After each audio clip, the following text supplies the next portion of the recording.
Monday night, a McGill auditorium was packed. Packed? Packed. Packed. Packed. To hear a rabbi talk about sex.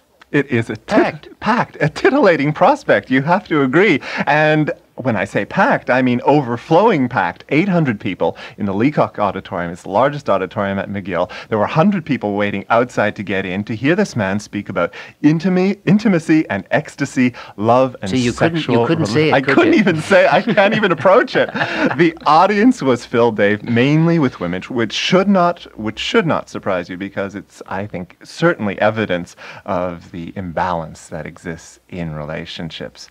And I could tell that very definitely from some of the conversations I was hearing. And these were comments like, I'm looking for a lifelong commitment. I want a lifelong family member. These people were dead serious in their quest. There were other people who were talking about their religious study classes, their Yiddishkeit cultural rediscovery classes. This was matchmaker heaven, par excellence. There was something and somebody for everyone. This is Rabbi Manis Friedman from beautiful St. Paul, Minnesota, the home state of Bob Dylan. Why is he so popular? I don't know. You know, this man, well, actually, I do know after having seen him, because he enthralls audiences. He took me completely by surprise. I was expecting your stereotypic religious figure. You know, he's got the look of Shtetl, Poland, 1930, but take that away. Do not judge this man by what he looks like. He's contemporary, he's direct, he's articulate, he is in touch, and the man has got fans. You mentioned Bob Dylan. Bob Dylan is definitely one of his fans. He's quoted on the dust jacket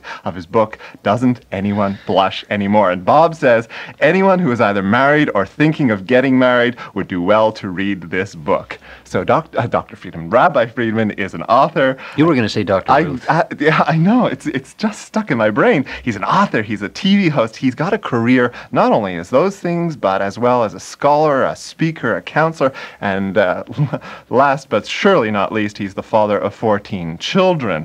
He uses yes, 14, I see your face, 14 children. He uses anecdotes and stories from the Torah, which are the first 5 books of the Old Testament, to address contemporary social issues. His talent, though, lies in spinning anecdotes. The evening seemed like a second coming of sorts, people flocking to the mound. This was word of mouth. People came there by word of mouth, and it spread. There were Jews, non-Jews, and of course a whole contingent of his Lubavitch religious followers.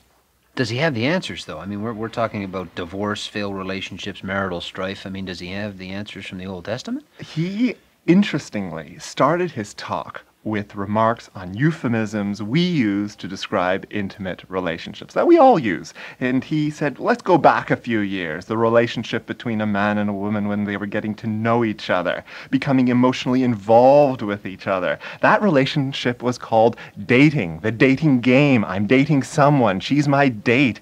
It's so meaningless, so inappropriate to describe it in that way, but nonetheless, he said, you know, it becomes almost like you're talking about a cadaver of sorts, you know, dating them anthropologically, geologically. So people stopped using it.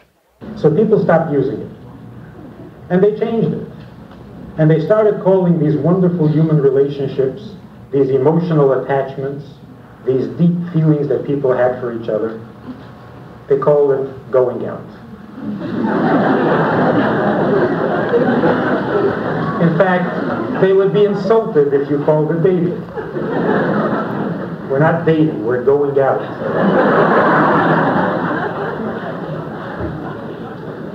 Going out where?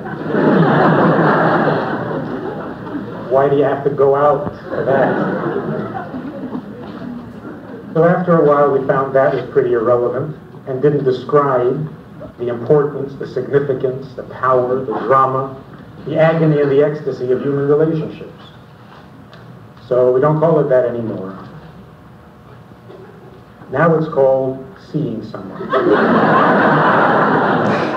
The man's a stand-up. He's got his shtick, you know? His point was that we use evasive euphemisms to suggest intimacy, and it protects us from the pain intimacy can bring. And it's a congenial, he is really a congenial purveyor of useful psychological insight. But we're talking about a man of God here. He is obviously not advocating casual sex. No, the idea is to sublimate the sex drive, Dave, not suppress it. It's all about moral restraint. And he told us the great story of this kid who's 17 years old. He came to him and he asked him, how do I keep kosher on a camping trip? He had gone on a camping trip with friends for years. So the rabbi says, I'm not interested in kosher. How many kids are going on this trip? So he says 6, 3 boys and 3 girls, right? Everything's above board. Nothing happens. How many tents have you got? 1 tent. But nothing happens. You know, we did share a sleeping bag last year. It rained and it got wet, but nothing happened. Nothing happened. So the rabbi says to the kid, why are you coming to me? You should see a psychiatrist. So sexuality should be expressed physically. Yes, except it's to be expressed within the context of marriage.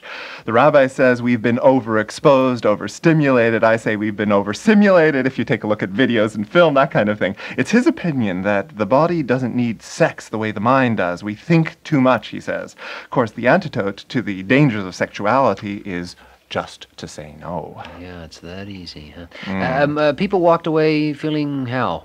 Well, I think they walked away thinking, or maybe hoping, that there would be some marriage brokers in the audience. But I think if you were religious, or are religious, then it was a reaffirmation. If you were feeling vulnerable, it provided guidance. But for me, it was a sign of the times more than anything else. And it's that sense that the Reagan-Bush era fits nicely into the mores of the rabbi's remarks. You know, this is the polarization of America, eyes front, spine straight.